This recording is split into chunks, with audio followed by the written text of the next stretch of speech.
एक दौर था जब महिलाओं को घरेलू कामों के लिए ही सक्षम माना जाता था।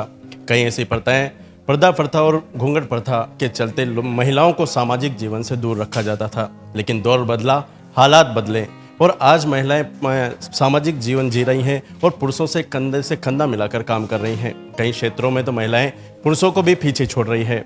आज हम आपको मिलाना चाहते हैं एक ऐसी ही महिला जो सांगोद एसडीएम है और एसडीएम का कार्यभार संभालते हुए ये अपने कार्य में सर्वश्रेष्ठ प्रदर्शन करते हुए निरंतर अपने कार्य को जारी रखे हुए हैं। तो मैडम, आज महिला दिवस पर आप अपने विचार साझा कीजिए कि यहाँ तक पहुँचने में आपको किस प्रकार की परेशानियाँ आई।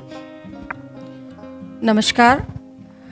मैं यदि अपने स्वयं के जीवन का विवेचन करूं तो ईमानदारी की बात यह है कि मैं सौभाग्यशाली हूं कि मैं बहुत अच्छे परिवार में मैंने जन्म लिया और मेरे परिवार ने हमेशा महिलाओं को और अपने घर की बच्चियों को हमेशा भाइयों से ज़्यादा हमें तरजीह दी। लेकिन मैंने अपने आसपास ये चीज़ महसूस की कि जहाँ बच्चियों को उनका हक देने में माँ बाप या उनके सब परिवेश वाले जो लोग थे वो संकोच करते हैं।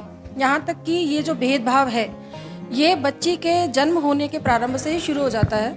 और इस बारे में मेरे जो हृदय में हमेशा एक कसक रहती है, वो एक कसक ये है कि मैं पहले भी मैंने कई जगह ये बोला है कि हम महिला के बच्ची के जीवन की जो पहली खुशी होती है उसका जन्म लेने की खुशी, हम उस जन्म लेने की खुशी को ही खा जाते हैं। महिला के बच्ची के पहली संतान के रूप में जन्म लेने पर भी वो खुशी माँ बाप को या समाज के लोगों को प्राप्त नहीं हो पाती जो एक पुरुष बालक के प्राप्त होने पे होती है। इस मामले में कहीं ना कहीं हम अभी भी पीछे हैं। हमारा जो संघर्ष है वो इसके लिए जारी रहेगा। ये बात सही है कि एक बच्ची जब जन्म लेती है उसके पश्चात वो अपने आप जो स्थान समाज में बनाती है, अपने परिवार में बनाती है, उसके बाद उसको बालक से भी अधिक प्रेम मिल सकता है और मिलता भी है। परंतु जो एक सामान्य खुशी है जिसको पुराने ज़माने में कांसे की थाली बजाने से लेकर प्रारंभ किया जाता था, उस खुशी में आज भी हम पुरुषों से कमतर हैं। और मैं आशा करूंगी कि भविष्य में ये खुशी हमें भी प्राप्त हो, हुआ भोजन जैसी प्रथा हमारे लिए भी हो और ये समानता का जो सिद्धांत है वो हमारे जन्म लेने से ही प्रारंभ हो जाए। मैम, आपको कोई ऐसी परेशानी महसूस हुई अब तक के सफ़र में कि अगर मैं पुरुष होती तो ये चीज़ें मेरे साथ नहीं होती और कुछ बढ़िया ऑप्शन मुझे मिलते? यहाँ मैं ये कहना चाहती हूँ कि मेरी जितनी भी महिला साथी हैं उन्होंने, हम जब आपस में बात करते हैं या हम जो विचार विमर्श करते हैं एक व्यवस्था के प्रति, तो मैंने हमेशा ये महसूस किया है कि एक शब्द होता है जो आप लोग भी कहते हैं और अक्सर गाहे बगाहे हर व्यक्ति कहता है कि महिला होते हुए भी इतना अच्छा काम कर रही है, अपने आप को सिद्ध कर रही है।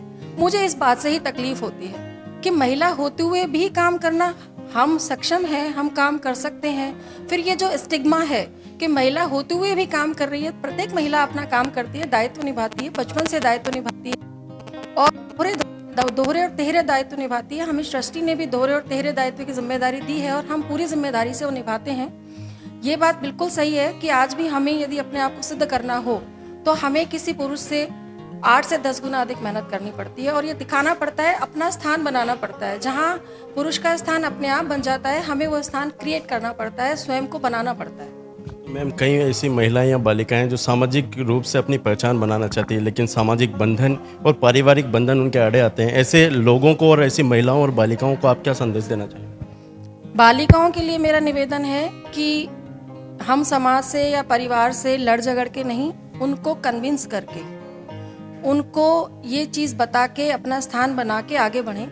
क्योंकि लड़ाई झगड़े में कई बार बच्चियों के नुकसान भी हो जाते हैं और समाज, घर में जो संवेदनशीलता होती है बाहर जाके उतनी संवेदनशीलता नहीं रहती। कई बार बच्चियाँ कई गलत रास्ते पे चली जाती हैं, उनके शिकार हो जाती हैं। और माँ बाप से मेरा ये निवेदन है कि बहुत सारी सुधार अभी हुए हैं, लेकिन वो सुधार उच्च वर्ग और उच्च मध्यम वर्ग में हुए हैं। अभी भी निम्न वर्ग और निम्न मध्यम वर्ग में विचारों की संकीर्णता प्रभावी है। इसीलिए उनसे भी मेरा निवेदन है कि बच्चियों को आगे लाएं।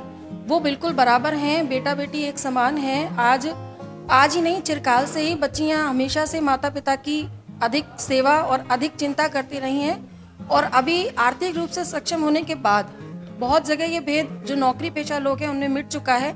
सरकार की इस नीति की मैं बहुत बहुत प्रशंसा करूंगी कि उन्होंने जो 2 चाइल्ड पॉलिसी लगाई, उसके बाद उसके जो इंक्रीमेंट्स वगैरह रोकने के लिए जो नौकरी पेशा लोगों पर जो प्रतिबंध लगाए, उसका एक बहुत सुखद जनसंख्या नियंत्रण में तो रहा ही है, महिलाओं की जनसंख्या में भी वृद्धि में रहा है।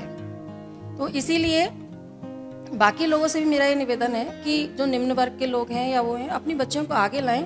वो निश्चित ही आपको निराश नहीं करेंगी, वो आपको हमेशा अच्छा करके दिखाएंगी, कम संसाधनों में अच्छा करके दिखाएंगी।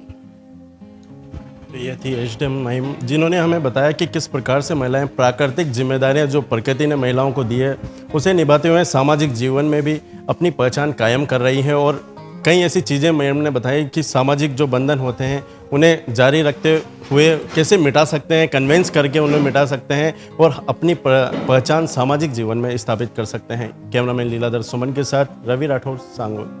हाड़ौती की खबरों से हर समय अपडेट रहने के लिए YouTube पर सब्सक्राइब करें हाड़ौती न्यूज और प्रेस करें बेल आइकन को।